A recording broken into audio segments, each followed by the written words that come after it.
நாம் முதலில் பார்க்க போவது அந்த தீவை பற்றிதான். அந்த தீவு அரபுலகத்திலிருந்து 1 மாத கால பயண தூரத்தில் இருக்க வேண்டும்.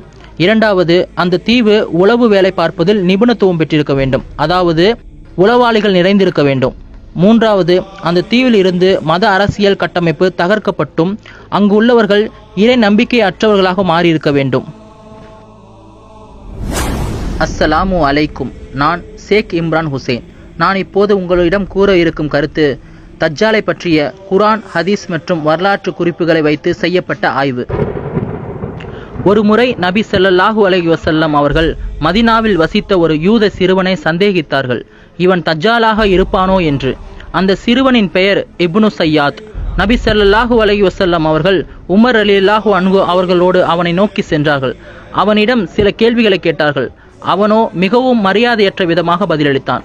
உமர் ரலியல்லாஹு அன்ஹு அவர்கள் கோபப்பட்டு நபி ஸல்லல்லாஹு அலைஹி வஸல்லம் அவர்களிடத்தில் அவன் தலையை எடுத்துவிட எனக்கு அனுமதி தாருங்கள் என கேட்டார்கள். அதற்கு நபி ஸல்லல்லாஹு அலைஹி வஸல்லம் அவர்கள், உமரே வேண்டாம், இவன் தஜ்ஜாலாக இருந்தால் இவனை உங்களால் கொல்ல முடியாது, இவன் தஜ்ஜாலாக இல்லை என்றால் இவனை கொல்வது பாவமாகும் என்று கூறினார்கள். நான் மீண்டும் ஒரு முறை சொல்கிறேன், அவன் தஜ்ஜாலாக இருந்தால் உங்களால் அவனை கொல்ல முடியாது, அவன் தஜ்ஜாலாக இல்லை என்றால் இவனை கொல்வது பாவமாகும். இந்த நிகழ்வு அவன் தஜ்ஜாலாகவோ அல்லது சாதாரண சிறுவனாகவோ இருக்க வாய்ப்புள்ளதை குறிக்கிறது. ஆனால் இவை அனைத்தும் தஜ்ஜால் இந்த பூமியில் வெளியேற்றப்பட்டால் மட்டுமே சாத்தியம்.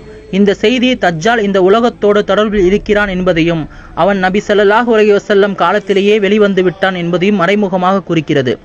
அவன் வெளிவந்து விட்டான் என்றால் இப்போது அவன் எங்கே என்று நீங்கள் கேட்கலாம்.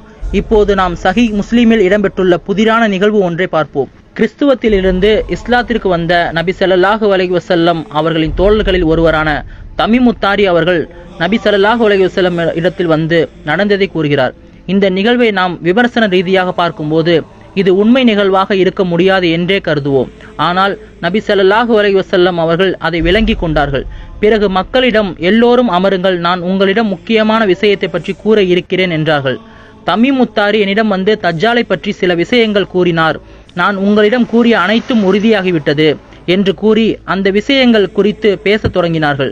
தமீமுத்தாரியும் அவரது 30 அல்லது 40 தோழர்களும் கடலில் கப்பல் பிரயாணத்தை மேற்கொண்டார்கள். புயல் காரணமாக 1 மாத காலம் அந்த கடலிலேயே அலைகழிக்கப்பட்டார்கள்.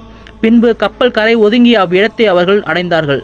எது முன்பகுதி எது பின்பகுதி என அறியப்படாத வகையில் உடல் முழுவதும் ரோமங்களை உடைய ஒரு உயிரினத்தை கண்டார்கள். அந்த உயிரினம் நான் தான் ஜசாசா என்று கூறியது, அதாவது உளவாளி. சூரத்துல் ஹுஜராத்தில் கூட வலா தஜஸ்ஸசு என்று வரும், ஆராயாதீர்கள், அதாவது உளவு பார்க்காதீர்கள் என்று. ஆகவே அந்த தீவானது உளவு வேலை பார்க்கும்